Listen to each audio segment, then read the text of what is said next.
Exactly. Now, I understand that they needed I didn't know to keep it a secret. All I'm saying is I don't think the fans liked it. I really don't. Well, I think the fans were like, who the heck is she? She shouldn't be a villain. No, she's not. If you watch the animated series, you see that Ra's al Ghul is the villain, and he comes back from the Lazarus pit. Why didn't they have Liam Neeson come back from the... and then we could have been like, oh, it's the Lazarus pit. Chris. Whoop! He's back, and he's in Gotham. Forget Bane! Chris. Talia right now has just become a humongous Batman villain. She has brainwashed thousands upon thousands of people into hailing her as the... Really? Yeah, and they've been killing for her, committing suicide for her, all to destroy Batman's spirit. It's called Batman Incorporated. Take a read. Anyways, so yeah, she can be used as a villain. More to the point, I didn't know that they were going to be. She was going to be Talia. That was the thing. Like, I thought they just changed Bane to be, Ra's al Ghul's son. I didn't know because I had just been reading Nightfall, and that was Bane's origin. That he was in this horrible prison, born in there as a child, and that was his origin. So I didn't think that. I didn't think that the child was Talia. I thought that I didn't think Miranda Tate was Talia either. I thought that she was just a spy for Bane. And I called that early on, because anytime the good guys had a little bit of advantage, they'd go to her, tell her a little bit of the plan, and then Bane would come in. I remember, though, the one point where I was really worried in this film, where I'm like, oh shoot, oh no, is when Bane walks in to the Wayne Industries CEOs, and then he's like, make an example of them. And then you see them hanging from the bridge. Yeah. I'm like, oh no, Lucius is dead. Lucius Fox is dead. No, I was not thinking that. When I saw that, and Bruce picked up the rock and threw it at the TV, and the TV smashed, I was like, okay, they did that right. They knew it was going too far. This thing, that from the climax on, I just was like, oh my gosh, everything they try fails. Everything they try fails. Commissioner can't do anything. Levitt can't do anything. Blake can't do anything. Everything they try fails. This is Spider-Man 2. I was thinking, with the writers of Spider-Man 2 on this, good grief. Stand up. And you know why I was thinking that, right? Why? Because it's this thing of, oh poor me, oh poor me. I did not have any sympathy for Bruce Wayne. That's why we're going to talk about Bruce Wayne right now. I wouldn't say that. His character doesn't, I don't like him. I just didn't like him at all in this. I wouldn't say that, man. Well, I did, but I loved him in Batman Begins. I loved the character that Bruce has. And I loved, seeing him again. Now, I'm not 100% a huge fan of The Dark Knight, but I was entertained, and I did enjoy it. You gave it a 7. That means it's a good movie. Okay, well, it was a good movie. And then I saw this, and I'm wanting to get more in, but I realized I was thinking as I was watching this, I was like, oh, you're rushing, Nolan. You're totally rushing by this. People can say, oh, it didn't feel like a 2-hour movie. I felt it was a long movie, but with too much. This was way too much. I don't think it was rushing. I mean, his whole journey that he had to really overcome this was one of, it was strange. And I'm just going to say right here, I prefer Batman Begins and The Dark Knight over The Dark Knight Rises. I prefer them. Both of them, I think, are better movies compared with Dark Knight Rises. But that being said, I don't think this is a bad movie. I'm just saying, okay, this is what I wanted to say. Okay, you remember The Godfather, right? Did you see The Godfather? I never saw The Godfather. Well, I saw The Godfather. Then what did I do? I saw The Godfather 2. Now, you got to know that Francis Ford Coppola. Now you got to know that Francis Ford Coppola is a good director. Yeah? He is a good director. Now, he made one, and everyone knew about The Godfather. Best Picture of the Year, it was great. Then, you know what he did? He went back to the origin story of the character that Marlon Brando plays, and he was like, he went back to the history of him, and everyone loved The Godfather 2. You almost say The Godfather 2 is 10 times grander than the first one. Now the third one came out, and what happened? Exactly what happened here.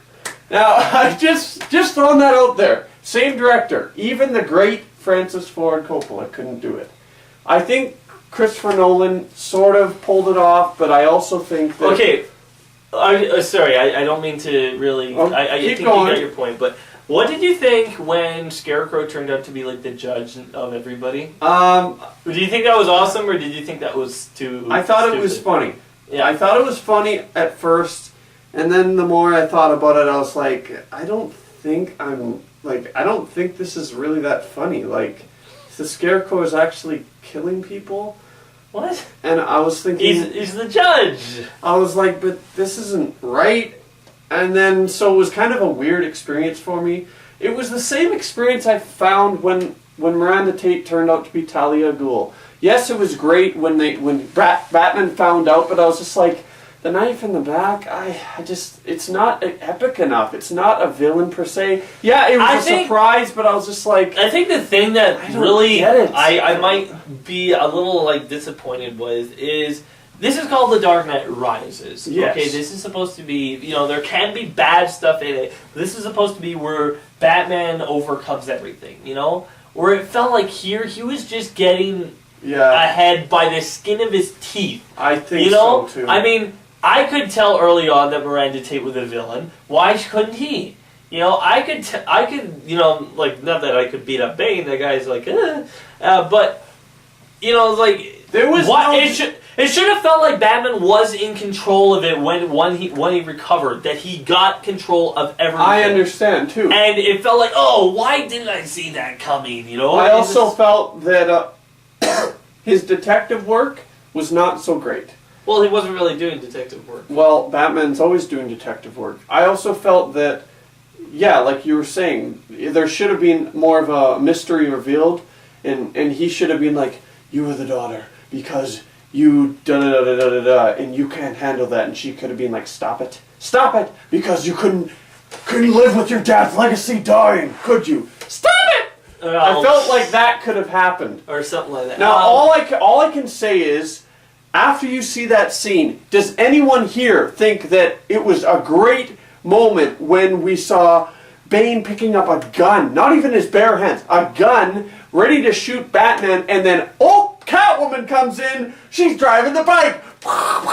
Bane falls over dead. We don't know he's dead. We assume he's dead. Is he dead? We don't know. He's dead. It's exactly the thing that you don't want. You want Batman to go, this is Sparta, and kick Bane off. Look, the ledge and then die. Chris, I'm saying this is like Rocky 3. Chris. Rocky goes he loses a fight to Mr. T. And then he goes do some training, and then he comes back and beats Mr. T. But he doesn't really beat Mr. T. I just compared Mr. T to Bane? Yes, because I thought he... Okay, let me just say that he beat Bane. He beat Bane. They had a big fight, and then he beat Bane. Bane was dead. Okay, fine. But I get what you... well, he wasn't dead, but... The thing that I really didn't like for me, it was the shift that Bane wasn't the main villain all along. Too. Because, okay, the whole trailer, every trailer, it's Bane. Bane's the main villain. Absolutely. Bane's the main villain. Bane's we the main know villain. That. Bane's and this girl. It was and such I'm just like, okay, I would have been okay if she was a pawn for Bane. Okay? If she worked for Bane. Yes, me too. But Bane works for her. Can I ask you something? Does she fight anyone? Does she actually have moves? No, she doesn't. She's she just have the a costume? manipulator. Does she have a costume? Well, she has like a robe. Then why is she in the movie? She has a robe. A different costume. No. She is a city worker, just like a police officer, just like the bum on the street. I just want to say one thing. Okay, we are seeing Batman rise, right? He puts on the costume, he rides out on his bike, he goes after Bane while Bane's on the bike, and the guy's like, help me, help me. He's being pulled behind the bike. Now what ends up happening is, well, Bane gets away and Batman's left with the lights blazing on him, and he's, of course, everyone thinks he's the cause of the crime.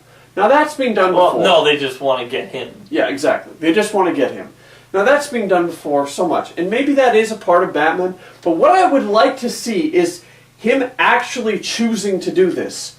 Like, wouldn't it have been interesting if, since Batman decided that he was going to take the blame for Harvey's crime and everything, wouldn't it have been interesting to see him actually having to say they're worth it and actually take the fall for Gotham?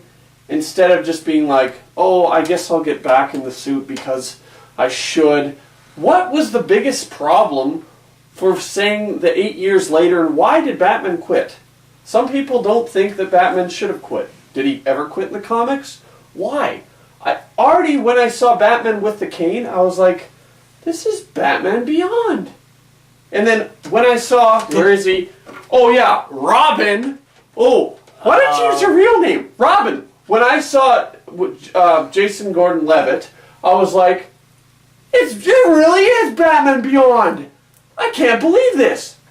So you thought he was going to be Terry McGinnis? Yeah, and because Batman was already old enough. I thought he was going to lose the final fight to Bane and say, I can't do this anymore. Oh, come on, Chris. That would be...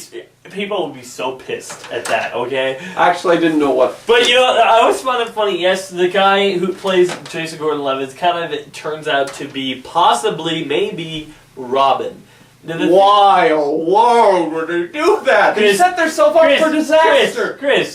Christian Bale and Christopher Nolan said that they're never going to do Robin, and Christian Bale said if Robin ever becomes into the film, he will quit. Well, guess what? Here comes Robin. Hey, I'm into the credits, and the series is over. I don't know. I mean, oh, so you think he was trying to make humor? No, I don't. Great. I don't. No, this is not. That's not what I movie. meant. That's not what I meant, Chris. Is he Robin or is he going to be the next Batman? It's all kind of left up in the air. I'm just glad the series is over. You know why? Because I think this will give some opportunity for fans to come back to a real reality of Batman. But just what I'm saying is, let's just talk about the legacy that Christopher Nolan left behind. He brought a character out of the depths of despair from Batman and Robin, and brought him to an amazing pedestal, made the story about him, not the villains. And I think that every movie that you see of this will be a little bit different than the next one, but somehow, in some small way, maybe, come together. Now, let me just say, though, I'm just saying... I want to say that I don't dislike The Dark Knight Rises. I like it quite a bit. I think that I was thrown off early on because I thought I was going to get something else with it, and then I got this. I think I'll need to see it again before I fully think I can appreciate what I got because I wasn't expecting this. Now, that being said, the entire musical score, amazing. And the entire cinematography, the entire scope of this movie is humongous. The entire city is in peril and in danger. The villain is handled quite well, I thought. I still like Anne Hathaway as Catwoman. Not like she's my favorite. My favorite right now would probably be from the animated series. Right. Me too. But overall, I still think The Dark Knight Rises is a good movie. I prefer The Dark Knight the best, and Batman Begins below The Dark Knight, and then The Dark Knight Rises, but I still think it's a really good movie. To see our ratings and the conclusion of The Dark Knight Rises review, go to Part 4.